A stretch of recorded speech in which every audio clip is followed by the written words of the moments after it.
Coronavirus is changing the world we live in. The Pine News is conducting a series of interviews with professionals in the international education industry to see how their organisations are being affected.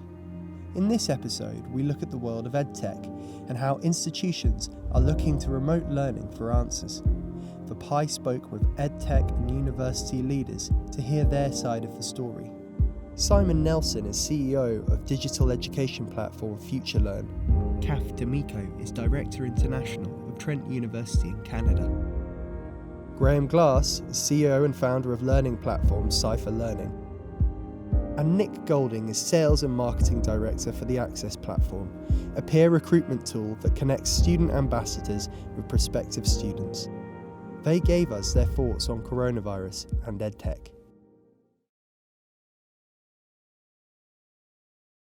Everything that we've heard is this thing could go on easily past the summer, maybe longer. So there's been a big surge in demand for anything related to homeschooling. There's a big interest in additional content because parents are trying to figure out how to do that. Schools and universities are looking for online content, videos and things that they can put. So we're getting customers who say, well, we were going to do a pilot project for you guys. Full deployment is 50,000 students in a year. Now we actually need to do it in 2 weeks' time because we can't wait anymore. So a lot of purchasing cycles have been compressed because people realize that if they want to stay in business, they have to adapt. The education sector is quite traditional in many ways, and it's kept to what it knows. Similarly, in the sphere of international recruitment, I think that a number of institutions have been saying for a long time, we need to switch to an online alternative or a digital alternative, but have never really done so because the old modes of recruitment were still very effective. I think the really fascinating question now is, after some adoption to compensate for the current situation, will there be any lasting paradigm shifts? In other words, will we see, for example, more online learning coming into the basic proposition of universities? Will we see less travel for international student recruitment and more remote student recruitment as part of the mix going forward? Even once we get through this outbreak and things return to normal, I think all of these institutions and establishments will be nervous about the extent to which they have been reliant on physical establishments and people coming together. And also, I think, this will flush out many of the inefficiencies in that system that just don't need to be done face to face. The university announced on Friday that courses were going to be delivered online.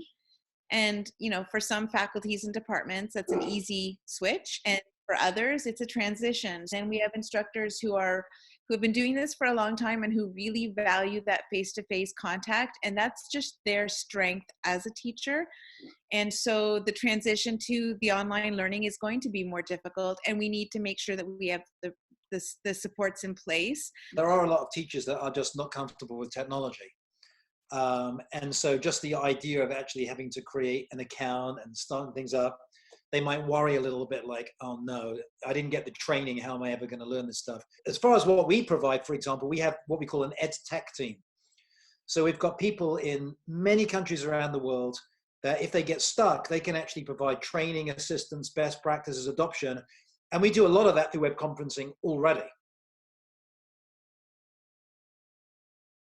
Besides all the rivalry, the friendly rivalry at the fairs and everything else, we are a community. And I think we understand that unless we support each other through this, the industry will be in ruins when we finally emerge from coronavirus. I'm quite proud of the EdTech industry in general. There's a lot of companies that have offered free versions of their product or free content and this kind of stuff. It is extraordinary times. And it's challenging all of us as individuals, as family members, as friends.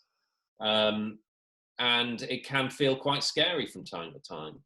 I think there is good coming out of it as well, however, in the kind of innovation it's driving, in the way we work, the way we interact with each other.